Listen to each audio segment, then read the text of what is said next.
Hello and welcome to The Resource, the podcast propelling employer brands to recruit smarter and retain better. I'm your host, Priscilla Peters. And I'm your other host, Scott Dismuke. And Priscilla, we are at that time of year where we're talking turkey, we're talking football, we're talking for the first time a 12-team playoff. I know. I'm so ready. I'm so ready. I'm very excited about the playoff. As of now, when we're recording this, it's getting quite interesting. So I think we're in for some excitement regarding football. Obviously, our Razorbacks are not in the hunt. That's okay. Whatever. It is what it is. But I'm very excited. And basketball season is starting. And we can talk about that. I mean, we did have an exhibition game. Yes, I'm feeling hopeful. I will call it hopeful. Well, I told so my wife's not a big basketball fan. We're working on that, but we were watching the game, and she was getting all excited because we played pretty well. And again, it was just an exhibition, and she was like, "Why are you not excited?" I said, "Well, let me tell you why I'm not excited. I'm going to use our old Tennessee Titans right here in Nashville. I'm going to use them as an example because the Tennessee Titans went 3-0 in exhibition in preseason. Games that don't count, they went 3-0. They were undefeated, and they've won a grand total of one game, and they've been literally one of the worst teams in the NFL. So cautiously optimistic, I will say, about the Razorback basketball team. But I will tell you, the talent level looks a lot better than the talent level of the Tennessee Titans. So we'll just kind of leave it at that. Listen, and we have a guard named Boogie, and isn't that what his name is? Yes, Boogie. He's a stud. I'm not sure it gets better than that. Like, I love that. So I'm excited. It's going to be fun. Listen, we have a lot of stuff going on. We're right in the middle of registrations are coming in for the R&R conference. Matter of fact, at a faster pace than last year. And I didn't really think it would be like that. But I think folks are anticipating, as freight improves, that recruiting's going to get a little bit hotter, if you will, and they're going to really need to kind of focus on recruiting and retention. So that's exciting. Well, and I plugged it really hard on the last podcast, so I think that's you did. It's totally. I think that has a lot to do with it. And we've had such a big month for our Q3 data download came out. We'll put all the links to all of this in the show notes. Today, we're talking about the driver survey, which I know we're going to dive deep into here in a little bit. We've got our Fleet Intel driver pay trend tracker that's coming out. If you missed last month's podcast episode, just lots of content, lots of good stuff to kind of get everybody set for going into the new year. And we are recording this pre-election. Yeah, so like when this thing drops, I would like to say we would know who the next president is going to be, but there's probably a better than average chance that that we won't. I mean, it just kind of you don't know what to expect these days, but it will be nice. Hopefully, by the time this drops, that'll all be behind us, and we'll at least have an idea, regardless of who you support and what direction you're going. We'll at least know kind of what's going to happen, at least for the next 4 years. So, but I don't think we want to get too much into that because we just don't. So we'll just leave it at that. We do not. We'll just leave it at that. Yeah. So, well, why don't we kind of hop into a few things here? Obviously, Priscilla's already mentioned that we're going to be talking about our fall driver survey today. So it's obviously very fitting that we call this show The Resource, as we're going to have a lot of must-know data and resources that we're going to unpack on our recent truck driver survey. We do this twice a year. It's literally one of my favorite things that we do. It's always fun to sit down and brainstorm with Priscilla and the crew up at Conversion to kind of determine what questions we're going to ask. And I think we really dug into a lot of great things on this survey. And so I'm looking forward to kind of going through that and sharing some of the data that we got and the feedback that we got from the drivers. But before we do that, we want to hit our final mile first five, sponsored by our good friends at driver.jobs, your destination for hiring the drivers you need for your final mile operations. Driver.jobs, matching the right drivers with the right opportunity for every last mile. So normally we go into our first five But obviously, we don't have guests today. We are the guests. We're carrying this episode. Really, Priscilla's carrying it, and I'm just along for the ride. So,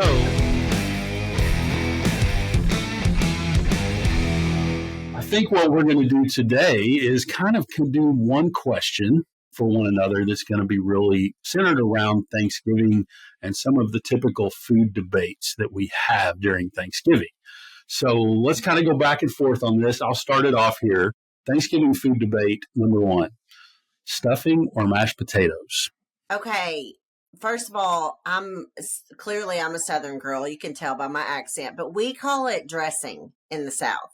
So does my family. Yeah, so we call it dressing. And just so you know, I make the dressing. My grandma did make the dressing, and then my aunt. And before my aunt passed away, she gave me the dressing recipe. And let me just tell you, if I could read you the email where she gave it to me, it was basically like, do not screw it up. You're in charge of the dressing. Here's what you've got to do. I mean, it was so classic Aunt Jan, I can't even tell you. So, but I mean, does it have to be either or? Because I like to mix a little bit of dressing and mashed potatoes on the fork, like not mixed together, but like side by side on the fork. I'm down with that. Yeah, I'm with you. So you make, this is interesting. You make the dressing. That's what we call it too. And I'll be honest with you. Growing up, my family did not do a whole lot of stuffing or dressing, whatever you want to call it. That is something I got more into once I got married and moved a little further south of the Mason-Dixon line than where I grew up, which was actually just above it. My mother-in-law's dressing is literally one of my favorite things that she makes during Thanksgiving. However, I am the mashed potato maker in our family. Okay. It is literally like when we do Christmas, when we do Thanksgiving, that is, it goes without saying, I'm making the mashed potatoes. I take that very seriously when I make mashed potatoes. My wife likes to say that I put just enough potatoes in it to hold all the butter together. Yeah, I'm down with that. 100%. So it's got to be, and they have to be silky smooth too. Like it's, you don't. They have to be. I don't want a whole lot of lumps. Nope. None of that. So I'm like you. I'm not going to choose. No. No, you peel those suckers. I peel those suckers.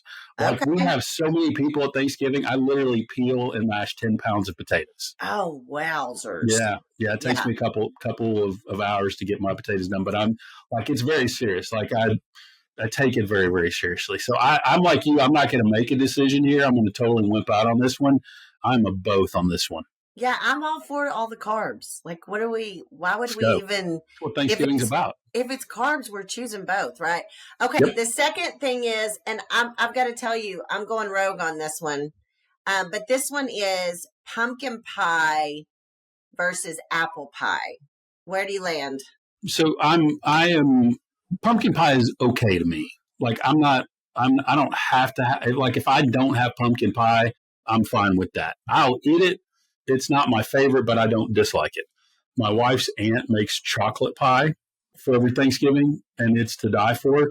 But if you put a pumpkin pie and an apple pie in front of me, I'm going apple. Well, if it's between those two, I'm going apple as well. But I'm gonna tell you, I'm going pecan all the way. I'm going pecan pie, and let me just throw this in here for those of you who I can't remember. We're gonna drop this before Thanksgiving. So if you're getting Thanksgiving dinner catered, I know this sounds crazy, but Cracker Barrel will not disappoint. Okay, I'm not saying we do that. We don't, because I live in the South and we go all in, all out. But I have had a chocolate pecan pie from Cracker Barrel that might have changed my life. I'm just saying, like, I had never had that before, and I was like, oh, they have a chocolate pecan pie. Let me try that. Yes, ma'am. I will take that all day. But I love a pecan pie, like a homemade pecan pie, like, oh, yeah, yep. Good stuff. I'm getting hungry. I haven't even eaten breakfast. Okay. Tell us. All right. So this one's, I think I kind of have an interesting one on this one, but fresh cranberry sauce or canned? I mean, I'm not going to lie. I don't know that anybody in my family knows how to make fresh. Like, we just we get it right out the can and put it on a real pretty dish. And then I get a little bit with my dressing when I eat it. Yeah. So, like, I'll be honest with you, I don't eat either on Thanksgiving Day. Now, here's what I do like.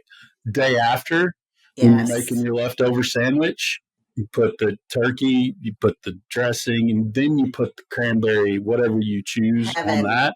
Heaven. That's yeah, that to me. So I don't really care on this one. Again, this was not a big one for my family. If you had my wife here, she'd probably fresh cranberry sauce. We don't take it out Yeah. of the can if we don't have to. So yeah, I think I don't really care on this one. Have you ever seen the little like puff pastry things that look like there's some kind of little pastry thing and they've got cranberry in them, cream cheese. Pretty good. No, Pretty I have not seen that, but I'd try it. I mean, look at me. I'm a fat boy. I would definitely try that. TikTok. There's always recipes on TikTok. So that's the only thing I use TikTok for is recipes. Okay. We got one left here. Oh, this is interesting. Do you mix everything together on the plate or do you keep it separate? I don't mix everything together. There are a few things that I will eat together, but I don't mix it together. Yeah. Like you said, like the dressing and the potatoes, I'm okay with that. But no, I want to keep I want to keep it separate. I don't need everything mixed together. Yeah. I like to go for what I call the perfect bite. So, I don't, I don't mix everything together, but I like a little bit of dressing and maybe a little bit of cranberry, a little piece of ham with it. Yeah. Just get the No, salty and the sweet all in one little perfect bite. yeah, I'm with you on that. With me, it's more like I don't want that disorganization on my plate. I don't want it. Of I don't course want you don't. I don't want people looking at me and go, God, what is wrong with him? It's like, yeah. So no, I want to You're keep even everything. organized on your Thanksgiving dinner plate. That is, you might need there. We might need to call the counselor. It's not necessarily organized. It's about what it looks like. I don't want people looking at me going, golly, I don't what's a care. mess. There's no judgment on what my plate looks like at Thanksgiving. Y'all just everybody stand back, okay? I got my sweatpants on. I'm ready to go. But I will tell you one funny thing. My daughter is very much a separation of her food eater. I don't know where she gets this. She eats everything all together. Like if she goes to Chick-fil-A, it's all of the fries and then the nuggets all together. Like, well, how do you, what? I don't, what, who bore this child? Like, I don't even know. But anyway, fun stuff. But happy Thanksgiving to you and Yes, your family. absolutely. Happy Thanksgiving to everybody. And we only have 3 weeks till Christmas. We have a short time in between I Thanksgiving and know. Christmas this year. So Don't even tell me that. buckle I up, don't even. buckle up. Yeah. Well, I hope you enjoyed the first 5 there, and thanks to our friends at Driver.jobs for sponsoring that segment. So, Priscilla, let's get into this. Let's get into the driver survey. As I said earlier, obviously we do 2 of these a year, and so there's certain questions that we ask all the time, and then we kind of mix in some other questions that sometimes we'll recycle those from previous surveys, but for the most part, we try to make it as fresh and new as possible. So you're going to have the opportunity to download this, where there's far more questions than we're going to go over today. So I would encourage you to go to the resource. We'll probably put this in the show notes as well, where you can go and download the entire survey. You can look and see it. How many surveys went out, how many responses we had, and things of that nature, which we were very pleased with. But we're going to kind of cover really 4 main questions today from the survey, kind of go over some of our thoughts behind those. And I'll kick this off if you're good with it. Yeah, let's go. So the first question that we ask on every survey, and this is something I guess we've kind of tracked for 2 years, Priscilla, is are you currently looking for a job?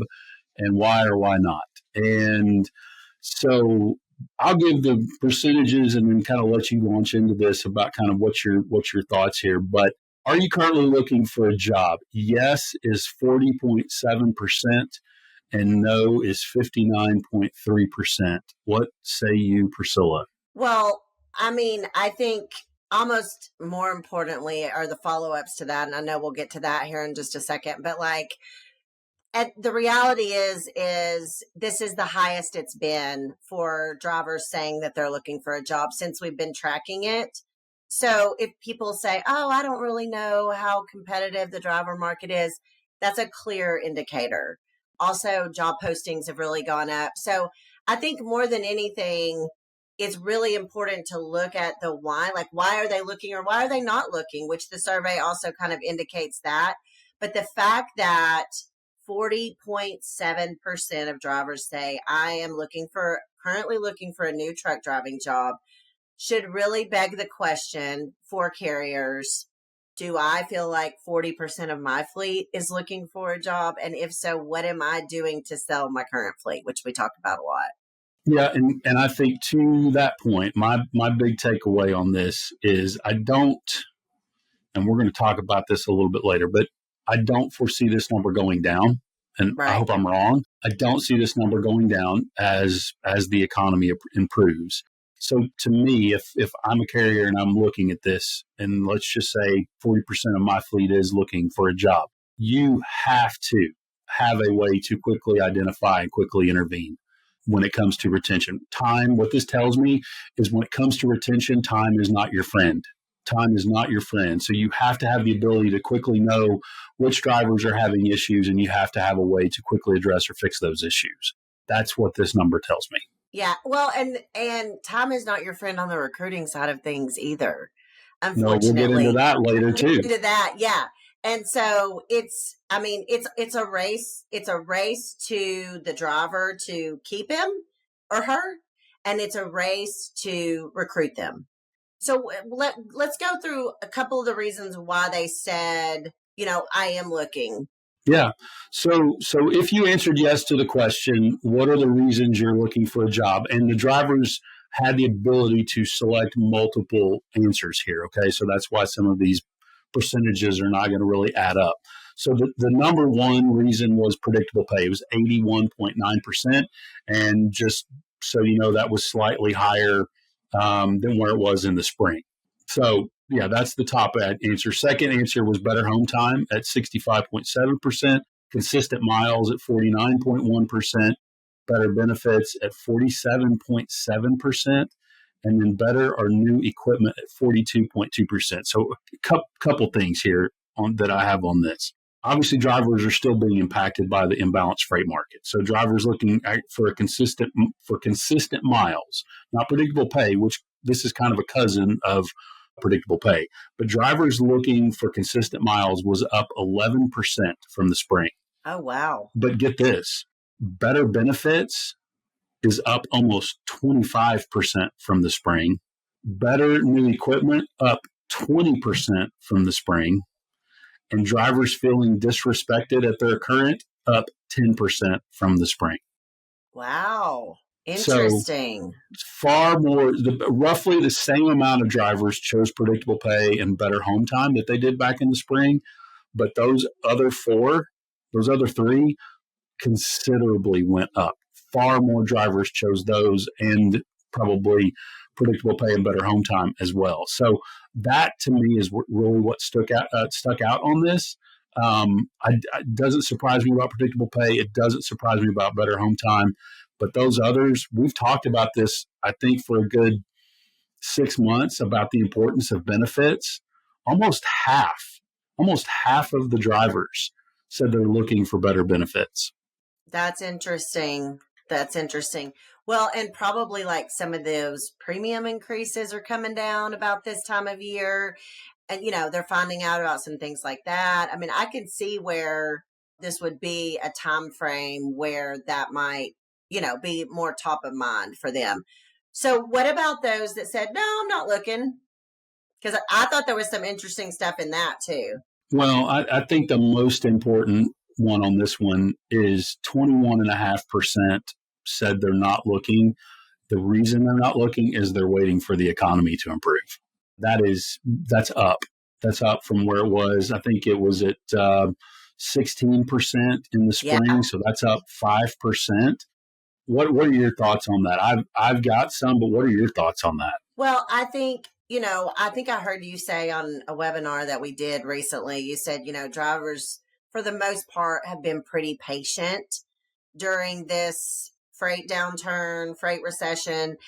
But that's kind of starting to wear thin, especially if they're hearing rumblings of freight improvements in certain sectors, which we are starting to hear. So that it's going to be interesting. And I don't think it's like one of those things where they're all just sitting waiting on go. I think it's a matter of when I start to see things improving from the perspective that I know I can go and earn more predictable pay, possibly my home time might be adjusted.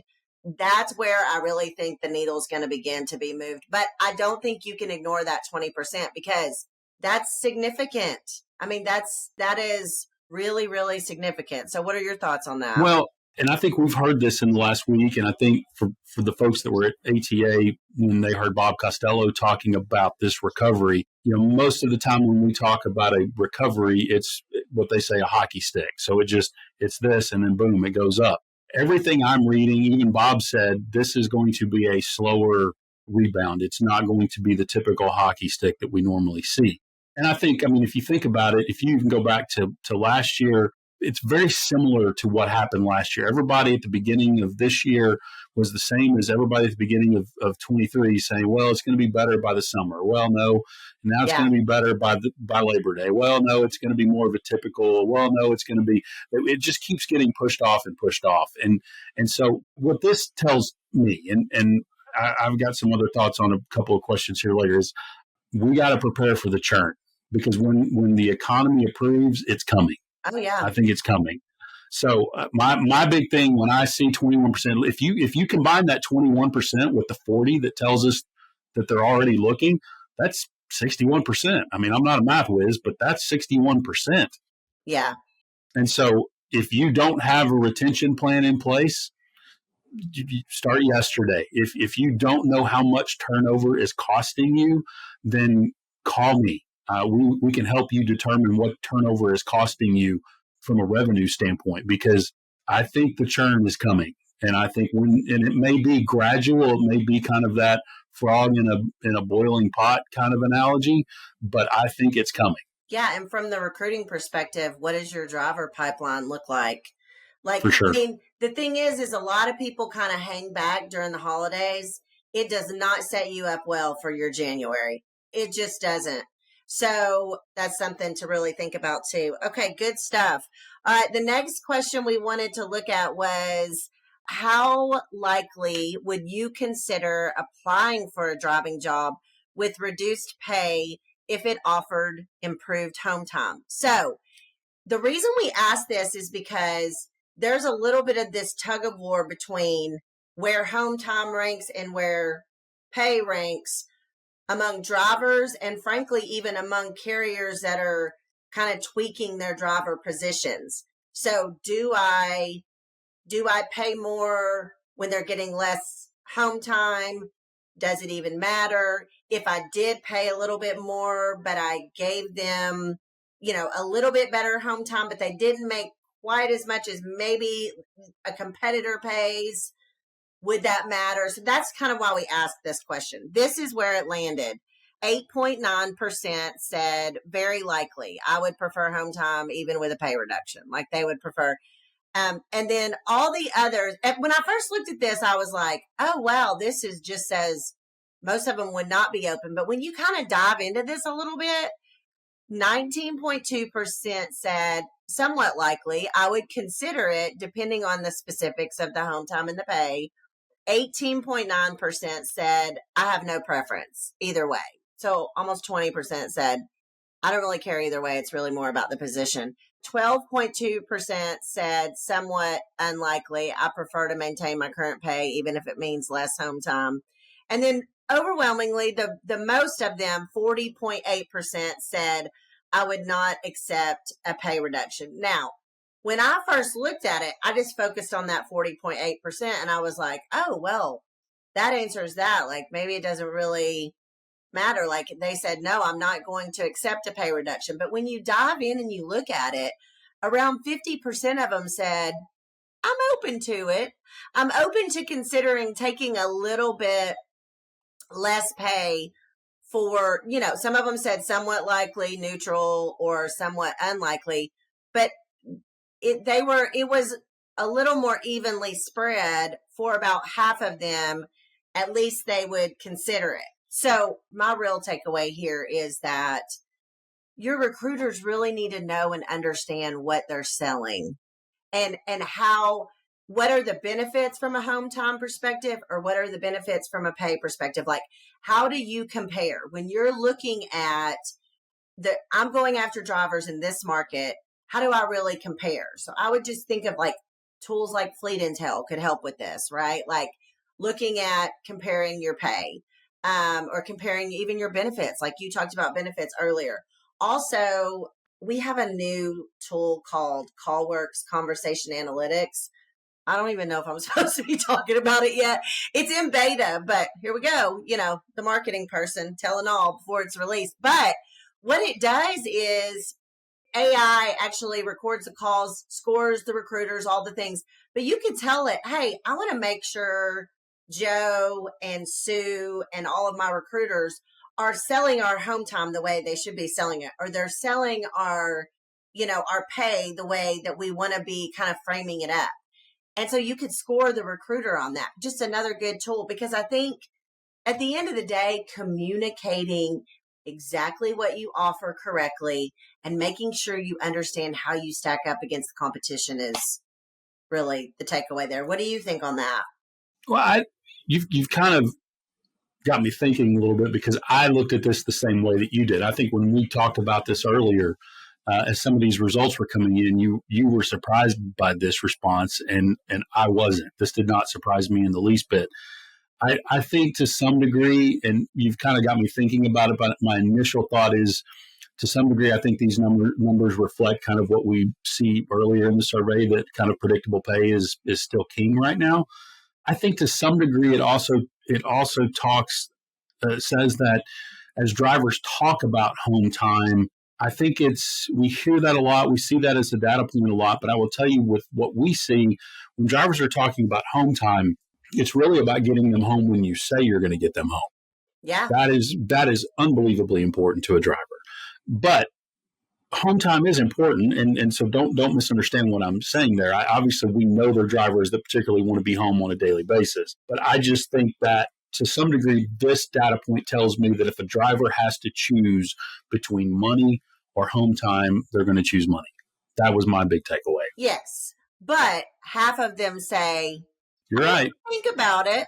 For me, that's where the salesperson that's in the recruiter comes in.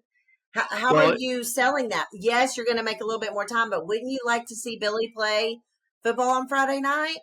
Yep. I can guarantee that. And you're only going to make this much less. I think there's ways to really look at that.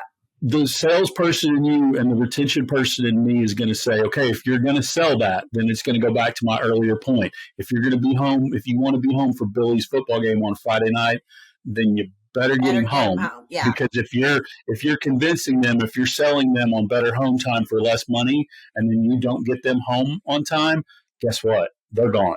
Yeah. Agree. Yeah. Okay. So next question here, and this one's right up your alley. So I probably should just shut up and let you talk about this one. In your opinion, where could driver recruiters improve in terms of honest and transparent communication? And we told them they could pick the top 3 areas that they mean drivers believe there could be improvement. So let me just kind of tick through this, and then I'll shut up and let you talk about this one. So pay and benefits is number 1 at 86%, 86.1%. Number 2 was operations and load planning at 63.6%. Bonuses was 3rd at 44.7%. Equipment was next at 39.9%, followed by company policies at 32.1%, and then orientation and training at 26.7%. I think the biggest thing on this one really is the whole idea of, and we may have even said it earlier when we were talking, but this whole idea of, is what you're selling actually what you're delivering? And you mentioned it with the home time thing. But here's the thing.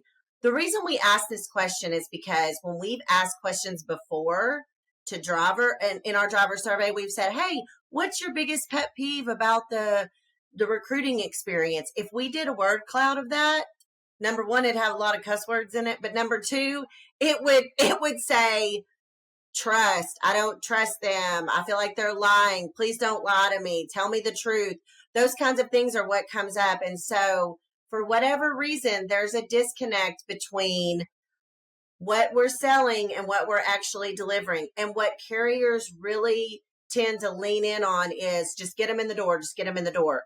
When the reality is long term, you're better off to sell them what you're actually going to deliver. So when I look at all of these things like pay and benefits, operations and load planning, that is directly correlated to home time. That's the reason why it's such a big deal to them, right? Bonuses, again, tied to pay. Like if you tell me, hey, we give safety bonuses, but it's literally impossible to achieve what the safety bonus is, I don't care, right? Same thing with equipment. You say, oh, you're going to drive a late model, or you put the nicest truck you have in the ads and you might have 3 and you have 750 trucks. Like you're not selling what you're delivering. And so and we have a process that we will work with carriers on this because that's how important we think it is. Where we say, hey, we're going to do this exercise and we're going to identify, are you really selling what you're delivering? And it's just like you take a good hard look at it. I encourage every fleet to do that every single year. Matter of fact, I would do it at least twice a year. Rob Hatchett always says, look at it like going to the dentist office. He's a recruiting and retention consultant, but he's like, you should look at your driver pay package. You should look at your benefits. You should look at all these things, bonuses, equipment, operations and load planning every 6 months, just like you get your teeth cleaned, or you should get your teeth cleaned. You know what I'm saying? Because it's critical. You know better than anybody, Scott. Like, honestly, it's funny. You said, oh, Priscilla, this is all about you. I feel like this is more really retention related because this is, are you actually selling what you're delivering? Because all of your data mirrors this list to the T. Yeah. And it's funny because I think my notes on this are the same as yours. To me, this all comes down to expectations, right? What are the driver's expectations? So I've got clearly defining and clearly communicating with drivers in the recruiting process, clearly defining, clearly communicating with drivers during orientation, clearly defining, clearly communicating with drivers once they're out on the road. And here's what I would tell you. In the 10 years that we've done this, and we've talked to tens and thousands of drivers in the last 10 years, I have never had one driver tell us that a company communicates with them too much. Not once. Not one driver has ever said, I wish they would stop communicating with me. I wish they would quit telling me things. Not one time. But I can tell you every day, every single day, we have drivers say they don't respond, they don't talk to us, it takes them forever to respond. So to me, this is all about communication, and it also plays into the next question that we're going to go into, which is kind of what we talked about even a little bit earlier, is a lot of times you do have drivers coming in that are cherry picking from other carriers that they've been talking to, and I know we're going to get into that.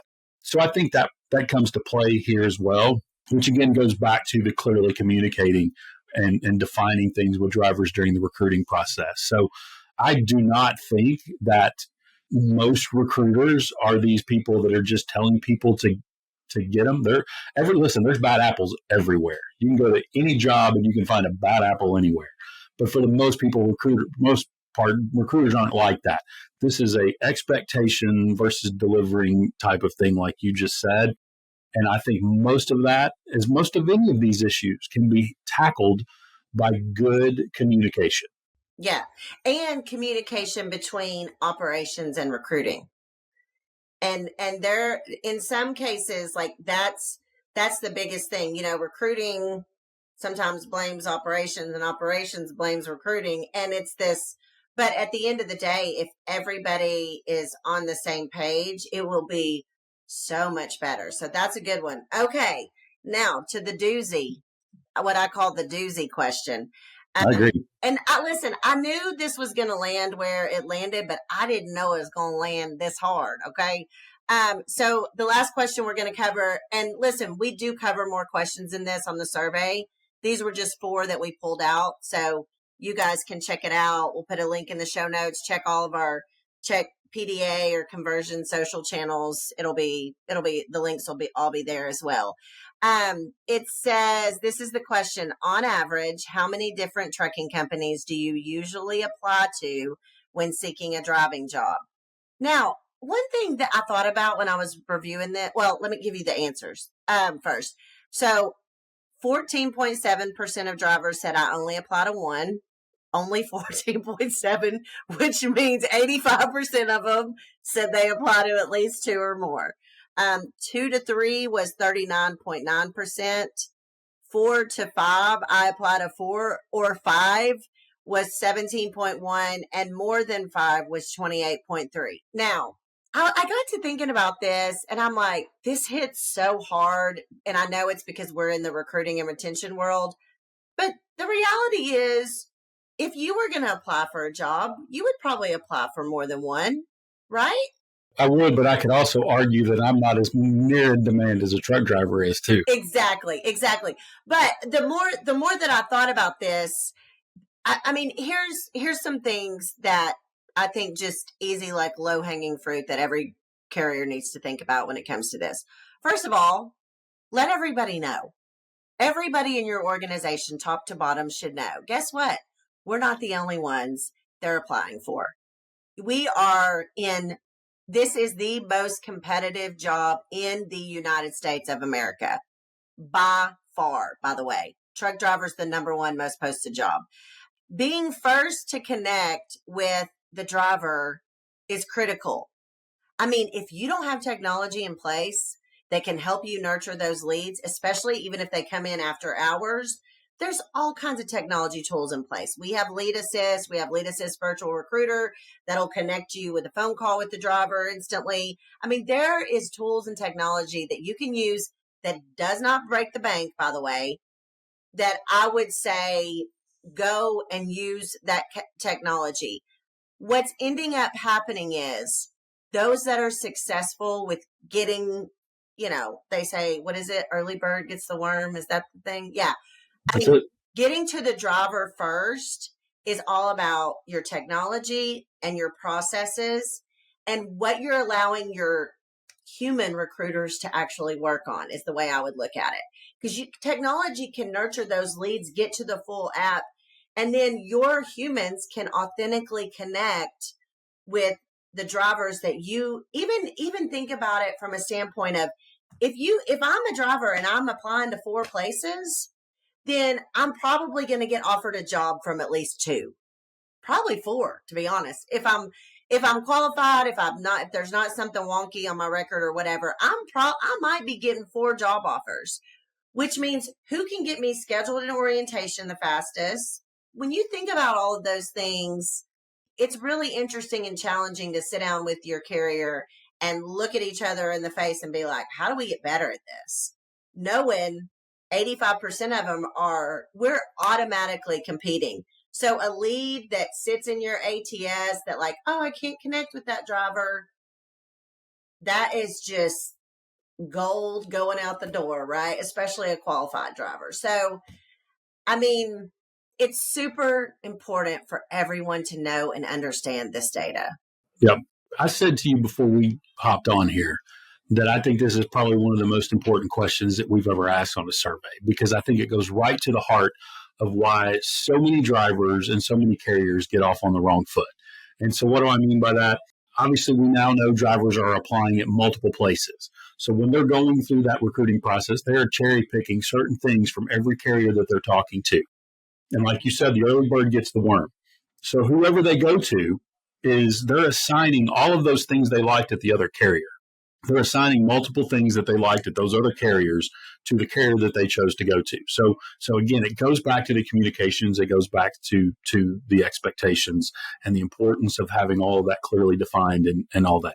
Offer letters, setting that right off before they even come to orientation. Hey, this is what the offer is. This is your pay. This is the bonus structure. This is the home time. This is the equipment. Everything outlined, and get to that driver, because I would rather that driver call me back and say, okay, no, that's not what I want, than to bring them in and then they're gone in 30 days, right? So that's where that comes in.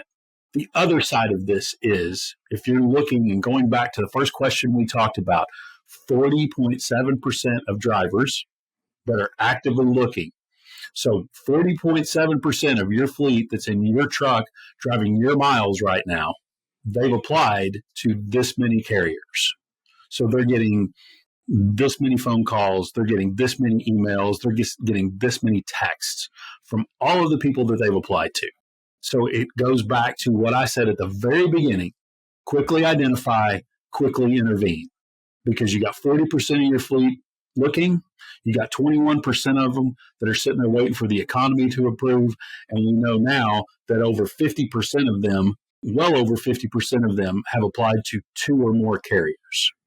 So I just think that this is one of the most important things that we've asked. And I'll be honest with you, when we asked it, it didn't really occur to me how important this question was. But I think this is important for recruiting people. I think this is important for retention personnel, because it goes right to the heart of that miscommunication, the expectations, communications, all of those things that we've talked about goes to this right here. Yeah, agree. And listen, we could dive into these survey questions for hours, right? We don't want to take up everybody's podcast feed forever, but the reality is there's a lot more questions in the survey. We encourage y'all to download it, read through it, share it with your teams. Like, that's what I always tell folks. We have clients that are like, when is the driver survey coming out? Like, it's coming. So check it out. We're excited about it. We do it twice a year. This is the fall 2024. Lots of other good insight. And if you have insight, let us know. Also, speaking of, before we kind of close things out today, Scott, we are, for our last episode of the year, we are taking listener and viewer questions. We'll take your funny questions too, by the way. Let's have some fun with it. So, it's going to be Christmas, right? So, any kind of Christmas related questions, recruiting, retention, any of that stuff. This is kind of the first time we've done this, because we've gotten several questions over the last several months from folks, and we always encourage you to communicate with us with any questions you have. And so as we were kind of planning, we were like, we ought to take a lot of these questions and answer them on one of the podcasts, because we know if one person has it, we're assuming other people have those questions as well. So in between now and then, all this will be in the show notes. Send us any questions you have, good, bad, or indifferent. If your question doesn't get asked on the podcast, it's because Priscilla turned it down. If it does get asked, it's because I fought hard for it to be asked in the podcast. So send us your questions, send us your feedback, because I think it'll be a fun episode. And the other thing I would say, to Priscilla's point, that we talk about the driver survey, we will do the spring survey. I can't remember usually when we usually start talking about it in February, and then we usually go to the field sometime around mid to end March. So in that time, if there's questions you want us to ask drivers on our spring survey for 2025, it'll be here before you know it. Again, reach out to us, send us your feedback, send us some questions, send us some things you would like to know what drivers are thinking. And as we put together the survey for spring of 25, we'll keep that in mind. And it only makes our surveys stronger, always makes them better when we get feedback from our listeners and from the people that are out there in the field doing it every day. So we would appreciate your feedback on that as well. Yeah, definitely. So thanks for listening today. If you enjoyed today's episode, give us a virtual high five by leaving a rating or review on your favorite podcast platform. And be sure to hit that subscribe or follow button so you never miss an episode. And we'll be with you next month. We'll be answering questions. We'll be all dressed up in our Christmas garb, getting ready for Christmas. Actually, I'm not dressing up. Priscilla might, but I'm not. But that, you said it, not me. You said it. No, my bad. But send us any of those questions on social media or drop us an email, and everything will be in the show notes there. So we'll be back next time with more data, insights, and a little fun to help you ace your recruiting and retention game. Happy Thanksgiving, everybody, and we'll talk to you next month.